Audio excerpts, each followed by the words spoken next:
Hey, Whiskies! I am so excited to be doing another members only video for y'all.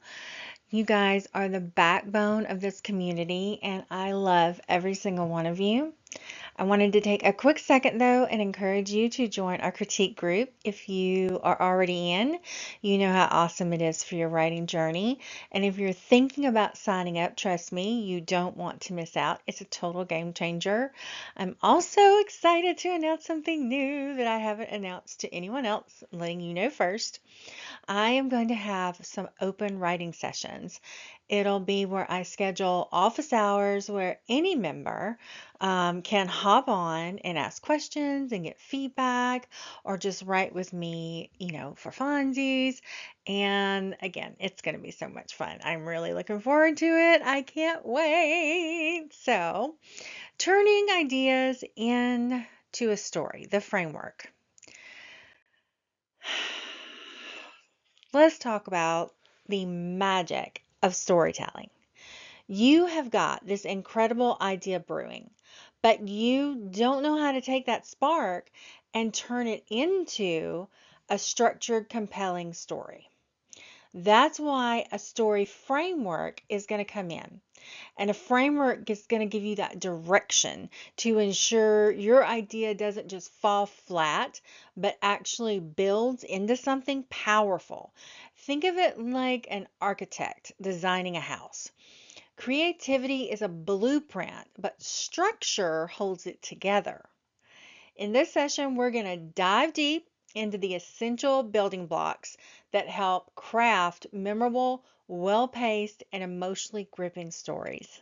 So grab your favorite drink, get comfy, and let's shape that brilliant idea of yours into something amazing.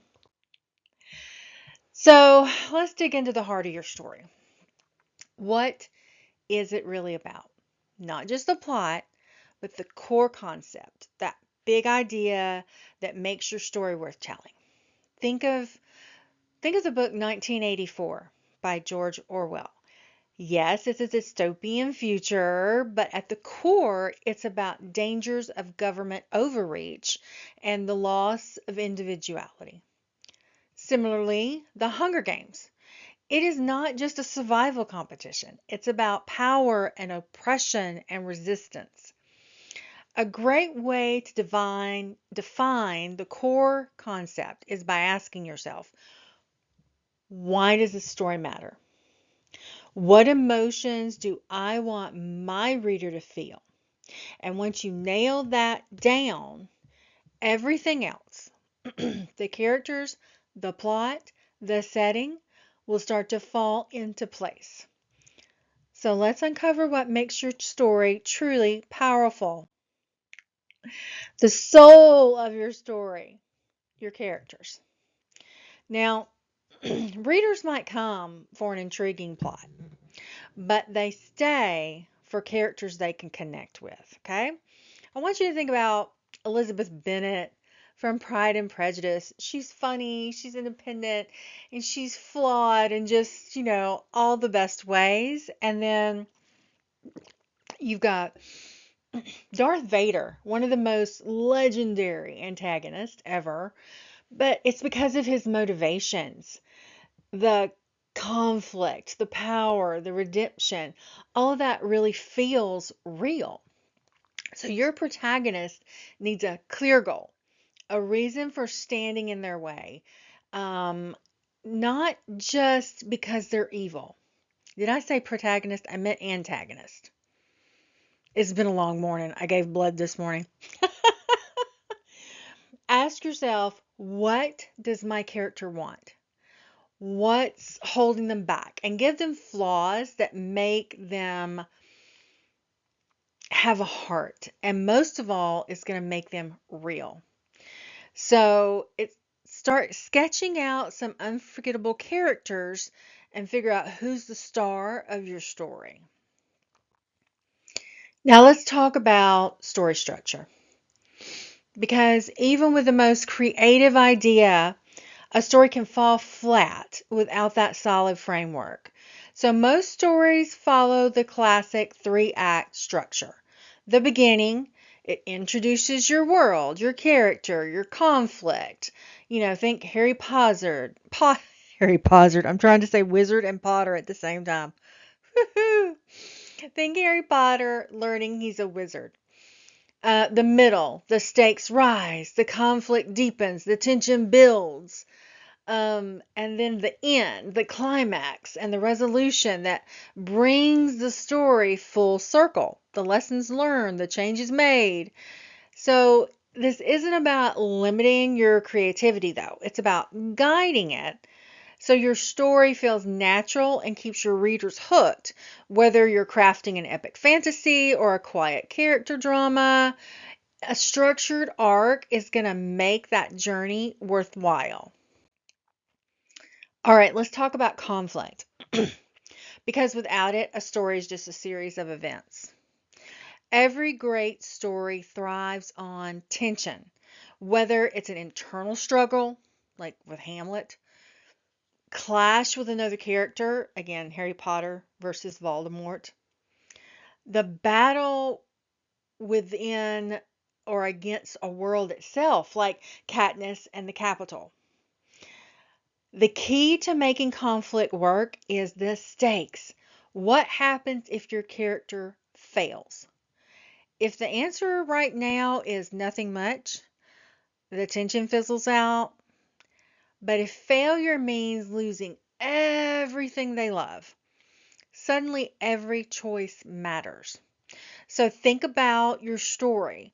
What risk is your protagonist taking? Push those stakes higher, and your readers will not be able to look away.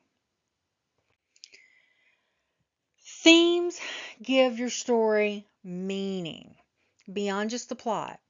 Readers might come for action, romance, or adventure, but they're going to stay for the deeper message. In The Great Gatsby, the deeper message is beneath the glitz and drama, it's about the corruption of the American dream. And in Harry Potter, it isn't about magic, it's about friendship and bravery and destiny. Motifs help reinforce your themes. A reoccurring symbol like they had in The Great Gatsby, the green light, or I'm sorry, hit the mic, guys, or the Mockingjay in the Hunger Games. That makes the theme more powerful. So ask yourself, what do I want readers to take away from my story? And if you have a theme in mind, weave it naturally through characters with their dialogue and their setting. And that's how your story is going to stick with people, long after they've read that last page. Now, POV is your reader's window into your story. So choosing the right one is crucial. First person, the I narration, puts a reader inside the character's head. Um, it's raw, it's personal, and it's emotional. Third person limited, he, she narration gives us an insight into a character's thoughts while keeping a bit of distance. And then omniscient, like an all knowing narrator, can hop between characters and give a broader view and let us see multiple perspectives. The POV you pick shapes your entire story. So experiment and see which fits best. If you want to go, deep emotional connection, go first person. If you need like a sweeping multi-character epic, try omniscient. Now, pacing. It is everything. Get it right. Please. Think of pacing like music. Fast beats are going to keep the excitement going. Think short, punchy sentences in thrillers like The Da Vinci Code. Slow melodies. Let emotions settle, like thoughtful, descriptive passages like in To Kill a Mockingbird. Keep your rhythm at just the right pace and ask yourself, Is this scene dragging? If it is, cut excessive detail. Is this scene too rushed? Let your characters react to what's happening around them. Does my story flow naturally? Balance the intense moments with quieter ones. So, great pacing isn't about making everything fast, it's about knowing when to speed up and when to slow down. Getting this right, and your readers, they will get hooked on your book. They will read it from page 1 to the end. Now, let's be real, guys. No one writes a perfect first draft. I don't think there's anyone out there that does that. Every amazing book you have read and loved and gone through, over and over, that you've read, that you love, has undoubtedly gone through countless revisions. First, you're going to write freely. Get your ideas down without overthinking it. Then edit with intention. And at that point, you're not looking for commas and misspells. You are looking to sharpen dialogue, tighten that pacing, and refine your characters. Beta readers and critique groups are game changers. They catch things that you might miss. If multiple people are saying a scene is feeling too slow or a character lacks depth, listen. I know that in the critique groups that I belong to and the one that I've started, my critique partners have caught so many things and helped me learn so much. So, a critique group and beta readers, they really are game changers for you. And here's a tough one. As Mel would say, sometimes you have to kill your darlings. If a scene or a subplot isn't driving your story forward, it might need to go. Even if you love it, if it's not doing it, if you can take it out and and push it to the side and it doesn't change your story, it might be time to take that scene out. And remember, the best stories are not written, they are rewritten. So embrace the process and shape your story into something unforgettable. I know you guys can do it. So, in conclusion, that is a wrap for today. And you have the tools to transform an idea into a fully structured story.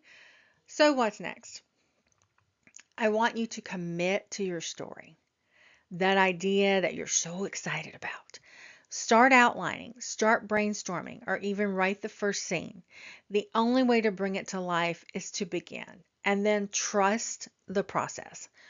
Writing is a journey, and some days those ideas are going to flow, and some days it's a struggle, but every word gets you a little bit closer to a completed, amazing story.